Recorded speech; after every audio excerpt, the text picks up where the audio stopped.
సూర్యుడు తిరుగుతాడు కాబట్టి నవగ్రహాలు తిరుగుతుంటాయి. అందుకే సత్యనారాయణ వ్రతం చేసినప్పుడు గ్రహాలను పిలుస్తారు ఆగచ్చ ఆగచ్చ అంటూ. పిలిచినప్పుడు 7 గ్రహాలు ప్రదక్షిణంగా వస్తాయి. రాహుకేతువులు అప్రదక్షిణంగా వస్తారు, మేరుకి అప్రదక్షిణంగా తిరుగుతారు.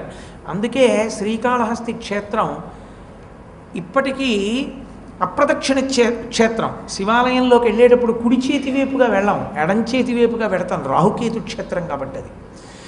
అటువంటి అప్రదక్షిణంగా ప్రదక్షిణంగా వచ్చే గ్రహాలన్నీ మేరువు చుట్టూ తిరుగుతాయి. అది ఆయనకి గొప్పతనం. గ్రహాలన్నీ నా చుట్టూ తిరుగుతాయి. ఇది వింధ్య పర్వతానికి కోపం వచ్చింది, అసూయ పుట్టింది. సూర్యుడు దాని చుట్టూ తిరగడమే, నా చుట్టూ తిరగకూడదా? పెరిగిపోయి భూమికి ఆకాశానికి అడ్డంగా నించున్నాడు. సూర్య గమనం ఆగిపోయింది. అంటే సూర్యుడు కదలడానికి వీలు లేని రీతిలో పెరిగాడు. ఆ గర్వం తన బలంలోంచి వచ్చింది. ఇప్పుడు ఆయన యొక్క శిఖరములను నరికేయగలిగిన శక్తి, ఆయనతో తలపడగలిగిన శక్తి దేవతలకి కూడా లేదు. సృష్టి అంతా ఆగిపోయింది. సూర్యుడు తిరగకపోతే, చంద్రుడు తిరగకపోతే మీకు కాలం ఎలా తిరుగుతుంది? కాలచక్రం తిరగకపోతే నిత్య నైమిత్తిక విధులు ఎలా నడుస్తాయి? సంధ్యావందనాదులు ఎలా చేస్తారు? తిథి ఎలా చెప్తారు మీరు? ఆయుప్రమాణం ఎలా తెలుస్తుంది? కాలము యొక్క గణనం ఎలా తెలుస్తుంది? ఆగిపోయాయన్నీ. ఆగిపోతే అప్పుడు అగస్త్యుడి దగ్గరికి పోమన్నారు. అప్పుడు ఆయన కాశీఖండంలో వర్ణిస్తారు. కాశీపట్టణంలో ఆశ్రమంలో కూర్చున్నాడు. అక్కడికి వెళ్ళారు అందరూ. వెళితే లోపాముద్రాగస్త్యులు దర్శనమిచ్చారు. అప్పుడు స్తోత్రం చేశాడు బృహస్పతి. స్తోత్రం చేసి, అయా వింధ్యపర్వతానికి అహంకారం వచ్చింది, ఒక్క నువ్వే చెయ్యగలవు, నువ్వు వెళ్ళి వింధ్యపర్వతం యొక్క గర్వాన్ని అణిచేసేయమన్నాడు. అంటే అగస్త్యుడు లోపాముద్రతో కలిసి బయలుదేరాడు, మహాత్యాగం చేశాడు. కాశీపట్టణాన్ని విడిచిపెట్టడం ఆయనకి సుతారము ఇష్టం లేదు. ఆయన ఒక చమత్కారమైన మాట అంటాడు స్కాంద పురాణంలో. ఆయన ఒక మాట అన్నాడు, మిగిలిన క్షేత్రములన్నీ ఏం చేస్తాయంటే కాశీపట్టణానికి వెళ్ళే అర్హత కల్పిస్తాయన్నాడు. అంటే కాశీ అంత గొప్ప పట్టణం కాబట్టి అటువంటి అగస్త్యుడు కాశీని విడిచిపెట్టడం ఇష్టం లేక బాధతో కుందుతూ బయలుదేరి ఉత్తర భారతం నుంచి దక్షిణ భారతానికి వచ్చేస్తున్నాడు. ఇందుకు ప్రధాన ప్రయోజనం వింధ్యపర్వతం యొక్క గర్వాన్ని అణచాలి. దూరం నుంచి చూసింది అగస్త్యుడిని. అయ్య బాబోయ్, మహానుభావుడు వస్తున్నాడు రా, ఆయనకి అడ్డంగా నేను నించుంటే గ్రహాలు ఊరుకుంటాయి, త్రిమూర్తులు ఊరుకుంటారు, ఆయన ఊరుకోడు. ఏమిట్రో అలా నించున్నావు అంటాడు. అందుకని ఆయనకి నమస్కారం చెయ్యాలని నేల మీద పడిపోయి నమస్కారం చేసింది. ఆయన అన్నాడు, ఒరే పెద్దవాడిని అయిపోయాను రా, ఎక్కి దిగలేను నీ శిఖరాలు, దక్షిణ దేశం వెళ్ళి తీర్థయాత్ర చేసి మళ్ళీ వస్తా, అలాగే ఉండి అప్పటివరకు. అంటే వింధ్యుడు అన్నాడు, ఆయన్ని కాదనడానికి భయం, అయ్యా గురువుగారు అలాగే పడుంటాను మీరు వచ్చేవరకు అన్నాడు. దాటి వెళ్ళిపోయాడు. అగస్త్యుడు రాను రాడు, వింధ్య లేవను లేవదు అంటారు. అందుకే మన అదృష్టం ఏమిటంటే వింధ్యపర్వతం పైకి లేవడం కాదు, కానీ అగస్త్యుడు దక్షిణ దేశానికి వచ్చాడు. అగస్త్యుడు దక్షిణ దేశానికి రావడం వల్ల విశేషమైనటువంటి ప్రయోజనాన్ని పొందినది ఎవరు అంటే తూర్పుగోదావరి జిల్లా దక్షారామ క్షేత్రంలో ఉన్నాడు ఆయన. ఇప్పటికీ ఓ స్తంభంలో ఉన్నాడు ఆనందతాండవం చేస్తూ వ్యాసుడికి అక్కడే కలిసి పైకి లేచి చూపించాడు అవన్నీ. దక్షారామ క్షేత్రంలో చాలా కాలం ఉండి భీమనాథుణ్ణి సేవించి కొల్హాపురం వెళ్ళి లక్ష్మీ స్తోత్రం చేస్తే లక్ష్మీదేవి ప్రత్యక్షమై స్వామిమలై వెళ్ళి సుబ్రహ్మణ్యేశ్వర స్వామి వారి దగ్గర కాశీ గురించి వినమంటే మళ్ళీ అక్కడికి వెళ్ళాడు. ఆయనే ఒకానొకప్పుడు ఒక ప్రత్యేక కారణానికి, ఇప్పుడు నేను అవన్నీ ఎక్కడ చెప్పగలను కానీ, ఒక స్త్రీని రెండవ భార్యగా స్వీకరించి నదీ స్వరూపాన్ని కమండలంలో పెట్టుకున్నాడు. దక్షిణ దేశానికి నీళ్లు లేవు అప్పుడు. ఆయన కమండలంలో ఉంది నది. ఆయన పక్కన పెట్టుకుని అనుష్ఠానం చేస్తుంటే విఘ్నేశ్వరుడు కాకి రూపంలో వచ్చి తన్నాడు. ఆ కమండలంలో నీళ్లు వలికితేనే కావేరీ నది వచ్చింది. అందుకే తమిళ దేశం వాళ్ళందరూ కూడా అగస్త్యుణ్ణి అంత ఆరాధన చేస్తారు. మాకు భాషా వ్యాకరణాలు ఆయనే ఇచ్చాడంటారు వాళ్ళు. అంతటి మహితాత్ముడు అగస్త్యుడు. కాబట్టి ఆయన పేరే అగస్త్యుడు. అగస్త్యుడు అంటే అగము అంటే పర్వతమును స్తంభీభూతము చేసినవాడు, నేలపడేటట్టు చేసినవాడు. పుట్టివాడు కానీ ఆయన విజృంభించాడా? సముద్రాలు తాగేస్తాడు, పర్వతాలు తొక్కేస్తాడు. పుట్టివాడు కదా అని ఆయనేమనుకోకండి, ఆయన విజృంభించగలడు వామనమూర్తిలా, అలాంటి లక్షణం ఉన్నవాడు. కాబట్టి ఇప్పుడు మూకశంకరులు అంటున్నారు, ఇలా చూసిన చూపు కన్నా ఇలా చూసిన పొట్టి చూపు ఉందే అమ్మాది అగస్త్యుడు లాంటిది నీ చూపు అన్నారు. ఇది పొట్టిగా ఉంటుంది, ఇలా చూడలేదు, ఇలా చూసిందని తక్కువ అనుకోకండి. ఇలా చూసిందో అది అగస్త్యుడు. అగస్త్యుడు ఎన్ని చెయ్యగలడో అమ్మవారు అన్ని చెయ్యగలదు ఆ చూపుతో. అది మూకశంకరుల పోలిక. ఆయన అంటున్నారు, మహాత్మ్యసేవధిరసౌ తవ దుర్విలంఘ్య సంసార వింధ్యగిరి కుంఠన కేలి చూంచు. అది ఎంత సమర్థం అంటే అగస్త్యుడైతే వింధ్య పర్వతాన్ని కిందకి దింపేస్తాడు. అమ్మవారి కడగంటి చూపు ఎవరి మీద పడిందో వాళ్ళు సంసారం అనేటటువంటి వింధ్య పర్వతాన్ని దాటేస్తారు. వింధ్య పర్వతం ఎలా అహంకారంతో పెరిగిపోయిందో మనం కూడా సంసారమును పెంచుకుంటూ ఉంటాం. శరీరముతో చేసిన పాపములు, 2 మనసు చేత చేసిన పాపములు, 3 వాక్కు చేత చేసిన పాపములు. ఈ 3 పాపములను పోగొట్టుకోవడానికి కావలసిన సాధన సంపత్తి ఒక్క మనుష్య జన్మకే ఉంది. ఎందుకని? మీరు ఇదే శరీరంతో ఈశ్వరుడి పల్లకి పట్టుకోగలరు. ఇక ఎవరినైనా పట్టుకోమనండి, ఓ కుక్కొచ్చి పట్టుకుంటానంటే ఒప్పుకోరు, ఓ నక్కొచ్చి పట్టుకుంటానంటే ఒప్పుకోరు. ఒక్క మనుష్యుడే పట్టుకోగలడు. ఈ శరీరంతో మీరు దేవాలయాన్ని తుడవగలరు. ఈ శరీరంతో మీరు భగవత్ సంబంధమైన విషయాన్ని వినగలరు. ఈ శరీరంతో మీరు ఈశ్వరుడి పాదముల మీద పుష్పాలని సమర్పించగలరు. ఈ శరీరంతో మీరు దేవాలయానికి ప్రదక్షిణం చెయ్యగలరు. ఈ మనస్సుతోటే మీరు భగవత్ చింతన చెయ్యగలరు. అందుకిస్తారు ఈ శ్లోకాలు. మూకశంకరుల శ్లోకాలంత శక్తివంతం ఎందుకయ్యాయంటే మనసు చేత చేసినటువంటి పాపరాశి శరీరముతో చేసిన పాపరాశి కన్నా కోట్ల రెట్లు ఎక్కువ ఉంటుంది. అది కాలిపోవడానికి కారణం మూకపంచశతి శ్రవణం. నేను శ్లోకం చెప్పి దాంట్లో ఉన్న పేర్లు లేవు ఇలా ఇలా అన్నాను అనుకోండి, మీరు ఆలోచిస్తారు అదేమిటని. మీరు ఆలోచించడమే ప్రయత్నం చేయడం. ఆ ప్రయత్నంలో మీరు మనసుతో చేసిన పాపరాశి దగ్ధమవుతుంది. మానసిక పూజ, మనసు చేత మీరు పూజ చేద్దామని కూర్చున్నారనుకోండి, మళ్ళీ జారిపోతుంది మనసు. అదే మీకు ఉదాహరణకి నేను ఈ శ్లోకం ఇచ్చి ఇందులో అగస్త్యుడి గురించా వశిష్ఠుడి గురించా అని అనకుండా కలశుజులైనటువంటి ఋషులు 2 ఉన్నారో ఆ 2 ఋషులలో ఏ ఋషి గురించి అన్నాను అనుకోండి, మీరు మొత్తం ఋషుల యొక్క చరిత్రలన్నీ చదవాలి. ఇందులో కుంభజన్మ అంటున్నారు కాబట్టి కలశలోంచి వచ్చిన వాళ్ళు ఎందరో ముందు తీసుకోవాలి. అందులో మళ్ళీ అమ్మవారి చూపుని చెప్తున్నారు కాబట్టి కుంభజన్మ అన్న దాంతో చెప్తున్నారు కాబట్టి ఇది కటాక్ష శతకము కనుక సంసార వింధ్యగిరి కుంఠనకేలి చుంచు. వింధ్య పర్వతాన్ని అణిచిన వాడెవరు? 2లో అగస్త్యుడు. అగస్త్యుడు పొట్టిగా ఉంటాడు కాబట్టి పొట్టి చూపు చెప్తున్నారు అని మీరు అన్వయం చేసుకోవడానికి మీరు ఎన్ని గ్రంథాలు పరిశీలిస్తే మీరు అన్వయం చేస్తారు?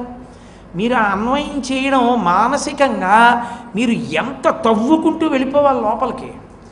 మీరు దాన్ని పట్టుకోవాలని అది ఆ శ్లోకం చదివి దాన్ని దృష్టిలో పెట్టుకుని ఎప్పుడు ఎక్కడ ప్రస్తావన వచ్చినా ఇది దొరుకుతుందా అని మీరు వెతుకుతున్నారనుకోండి, మీరు అలా ధ్యానం చెయ్యగా ఆలోచించగా స్మరణలన్నీ మనసు ఒకటే ఆలోచిస్తుంది.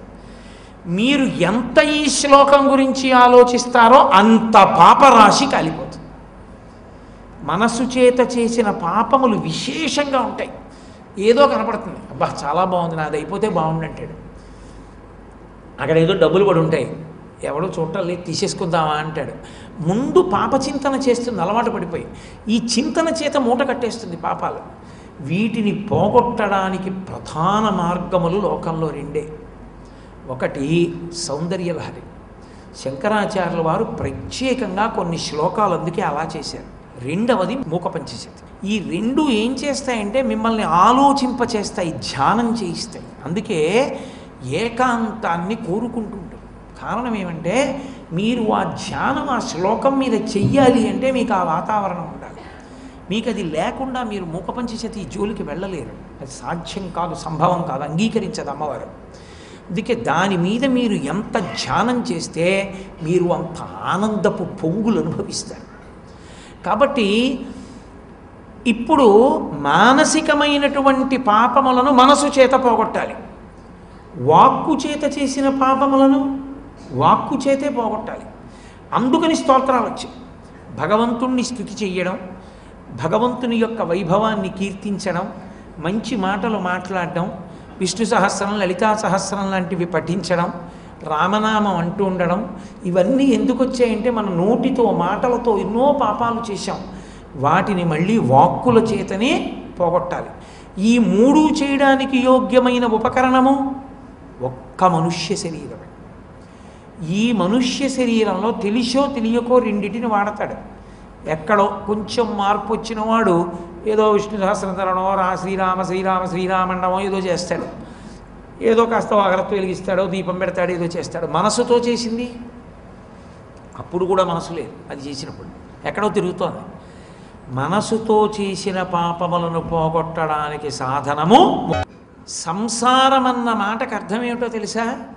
పరమేశ్వరుడు ఏ శరీరాన్ని మీకిచ్చి ఆ పాపాలు పోగొట్టుకోండ్రా అని అన్నాడో ఆ శరీరాన్ని ఉపయోగించి కోటాను కోట్ల పాపములను 3 రకాలుగా పెంచడం. అదే సంసారం వింధ్యగిరి పెరగడం అంటే. వింధ్యం దేనికి పెరిగింది? అసూయ గర్వము 2 కారణాలుగా పెరిగింది. ఈ 2 కారణాలకే సంసారం పెరుగుతుంది.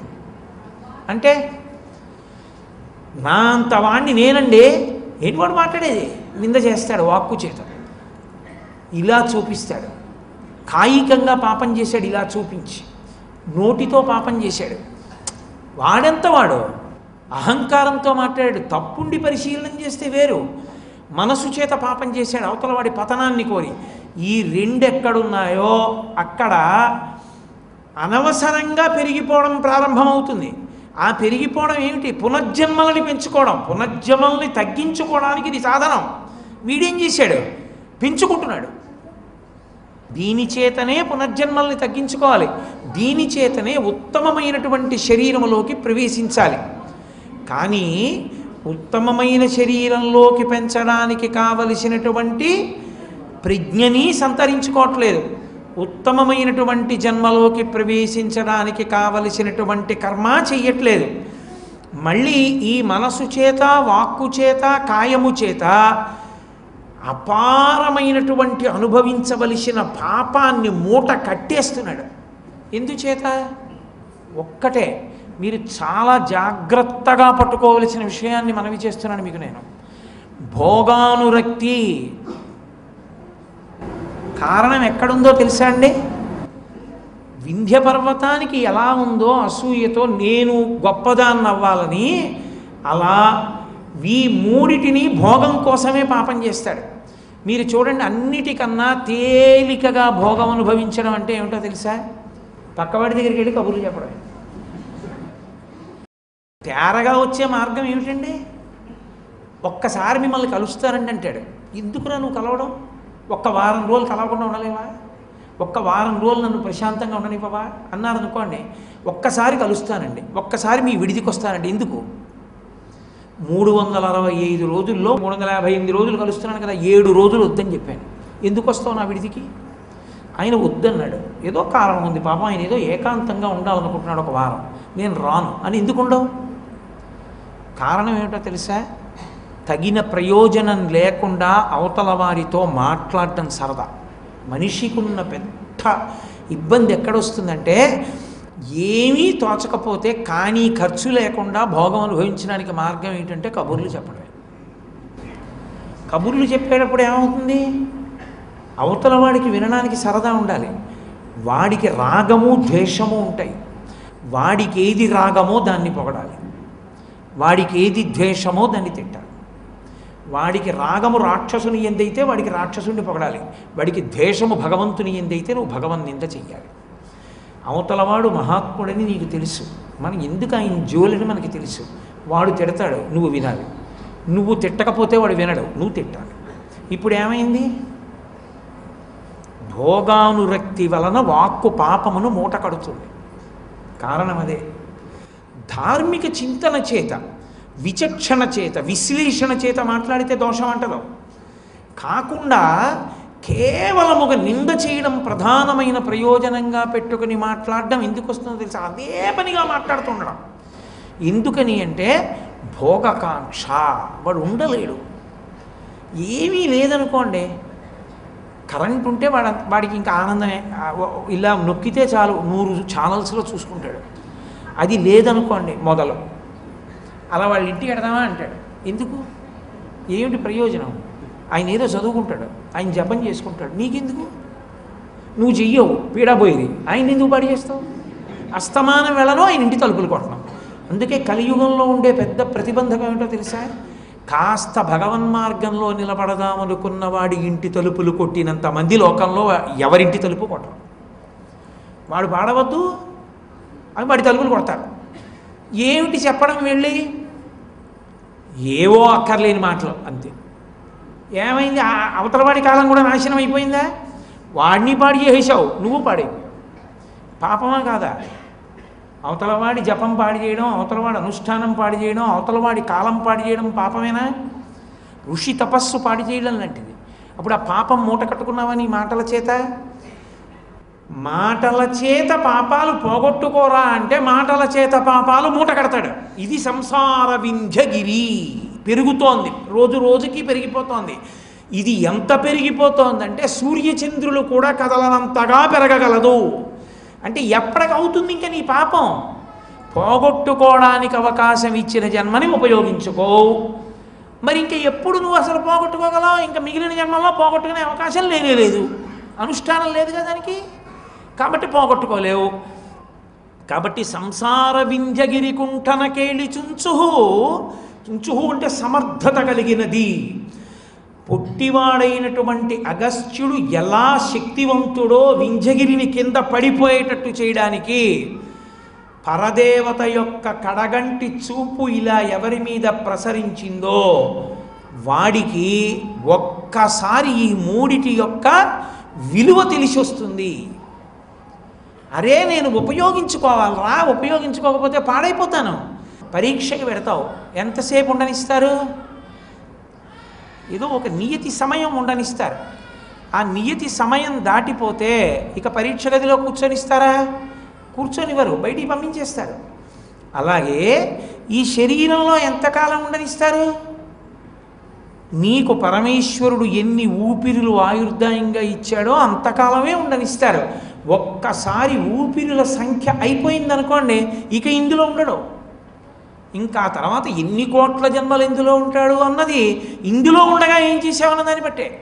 ఇందులో ఉండగా తగ్గించుకున్నావా అదృష్టవంతుడివి.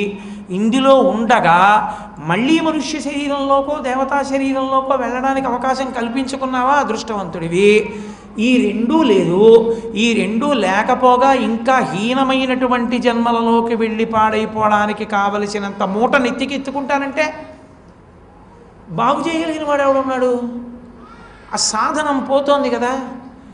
అలా పోగొట్టుకునేటట్టు ప్రవర్తించేటటువంటి వాడెవరో వాడే సంసారమును తగ్గించుకోవడం మానేసి సంసారమును పెంచుకుంటున్నవాడు. కాబట్టి సంసార వింధ్యగిరి కుంఠన కేలిచుంచుహు. అమ్మా, నువ్వు మాకు ఈ మనుష్య శరీరాన్ని ఇస్తే ఈ మనుష్య శరీరంతో మేము సంసారమును తగ్గించుకొని జనన మరణముల చక్రము నుండి బయటపడే ప్రయత్నం చెయ్యట్లేదు. పుట్టడం ఒక పెద్ద నరకం, చావడం అంతకన్నా పెద్ద నరకం. అంత తేలిగ్గా ఏముండదు చావు. ఎంత భయంతోనో కూడుకుని ఉంటుంది అజ్ఞానావస్థ చేత. ఎన్ని మాటలు చచ్చిపోతావు, ఎన్నిసార్లు ఎక్కడెక్కడ ఎన్నేళ్లకు చచ్చిపోవాలో తెలియదు. అస్తమానం చచ్చిపోవడం, అస్తమానం పుడుతుండడం. దీన్ని తగ్గించుకుందాం అనుకుంటే లోకంలో లక్షణం ఏమిటి? బాధని తగ్గించుకునే ప్రయత్నం చేస్తాడు ఎవడైనా. అసలు పెద్ద బాధ జీవుడికి జనన మరణ చక్రం. మరి అందులోంచి తగ్గించడానికి ఇక్కడొక్క చోటే ఉంది నీకు అనుగ్రహం. నువ్వు ఒక దేవాలయంలోకి వెళ్ళి నీ ఉత్తరీయం తీసి అలా తుడిచావు అనుకో, కాసేపు చాలు. నీకు శరీరం వచ్చినందుకు ఈశ్వరుడు పుణ్యం వేస్తాడు. వెంకటాచల పర్వతం మీద ఆనందనిలయ విమానంలోకి ఒక డాగ చిన్న పిట్టను తరిమింది. ఆ పిట్ట లోపలికి వెళ్ళి భయంతో ధ్వజస్తంభం దగ్గర ఎగిరింది. డాగ లోపలికి వెళ్ళలేక వెళ్ళిపోయింది. ఆ చిన్న పిట్ట భయంతో ఎగరడంలో దాని రెక్కల యొక్క విసురుకి అక్కడ ఉన్న ధూళి కణాలు తుడవబడ్డాయి. స్కాందపురాణం బ్రహ్మోత్తర ఖండంలో చెప్తారు, తెలిసి కానీ తెలియక కానీ ఒక పిట్ట తన ధ్వజస్తంభం దగ్గరికి వచ్చి కదిలినప్పుడు ధూళి కణములు తొడవబడ్డాయి కనుక పరమేశ్వరుడు దాన్ని వచ్చే జన్మలో చక్రవర్తి కుమారుడిగా పుట్టించాడు. అప్పర్ స్వామి ఎక్కడికి వెళ్ళినా దేవాలయాన్ని తుడిచేవారు, ఎక్కడికి వెళ్ళినా దేవాలయాలు కడిగేవారు, పూల మొక్కలు నాటేవారు, కాస్త గడ్డి కనపడితే తీసేసేవారు, అక్కర్లేని చెత్త కనపడితే ఏరేసేవారు. ఎందుకని? ఈశ్వరుడు నీకు శరీరాన్ని ఇచ్చింది, ఈ శరీరంతో ఓ మంచి పని చేస్తూ ఉండాలి, ప్రతిరోజు చెయ్యాలి ఏదో ఒకటి. చేయకపోతే మళ్ళీ నీకు అలా చేద్దామనిపించే శరీరం ఎలా వస్తుంది? అనవసరంగా లోపలికి పక్షులు జంతువులు రావడం ఎంత ఎక్కువైతే కుంభాభిషేకం చేసినప్పుడు సంకల్పం అదే చెప్తారు. పక్షులు జంతువులు అన్నీ లోపలికి వచ్చాయి కాబట్టి దీని శక్తి పోయింది కాబట్టి మళ్ళీ కుంభాభిషేకం చేస్తూనే ఉంటారు. నువ్వు ఒక దేవాలయంలోకి ఎంత ప్రవేశిస్తే అంత పుణ్యం మూట కట్టుకోగలవు. శరీరం ఇచ్చాడు ఈశ్వరుడు, దీనికి ఒక్కదానికి అధికారం ఇచ్చాడు. ఒకసారి ఇందులోంచి జారిపోయాడా అప్పుడు అబ్బబ్బబ్బబ్బబ్బా అందులో ఉండగా వెళ్ళలేదురా, ఒక్కసారి వెడితే ఎంత మూట కట్టుకుందను, ఎటు పోయాను ఎటు వచ్చాను, ఎందుకు వచ్చింది ఈ దరిద్రం అంతా నాకు, అరే రే రే రే రే ఎంత పాడైపోయాను రానప్పుడు ఏడుస్తాడు. 1000 మాటలు చచ్చిపోవలసిన వాడికి ఇంకొక జన్మలో చచ్చిపోతే చాలనుకున్న వాడికి కొన్ని కోట్ల సార్లు చావాలను అన్నవాడికి తేడా లేదండి జీవుడికి. ఈ సంసార పరిభ్రమణము దేనివల్ల తగ్గుతుందని అడిగారు. అగస్త్యుడు వింధ్య పర్వతాన్ని ఉంచినట్టు ఎవరి వంక పరదేవత ఇలా చూస్తుందో వాడి సంసారమన్న వింధ్యము వంగిపోతుంది. వంగిపోయి వాడికి జనన మరణ చక్రమునందు ప్రవేశించడు. అంటే ఆ మాటకు అర్థం ఏమిటో తెలుసా? ఇప్పుడు వాడు చేసే కర్మలన్నీ ఎందుకు చేస్తాడంటే నేను వచ్చే జన్మలో ఏదో ఫలానా వైభోగం పొందుదామని చెయ్యడు. ఇవన్నీ నేను ఎందుకు చేస్తున్నానో తెలుసా? సాధ్యమైనంత తొందరగా నన్ను నీ దగ్గరికి చేర్చేసుకో. ఇప్పుడు అవి చిత్తశుద్ధికి కారణములవుతాయి, అవి భోగమునకు కారణములు కావు. మీరు అలా అనలేదనుకోండి, మీకు లోపల భావన లేదనుకోండి, అది ఏమవుతుందో తెలుసా? చాలా పెద్ద ప్రమాదాన్ని తీసుకొచ్చి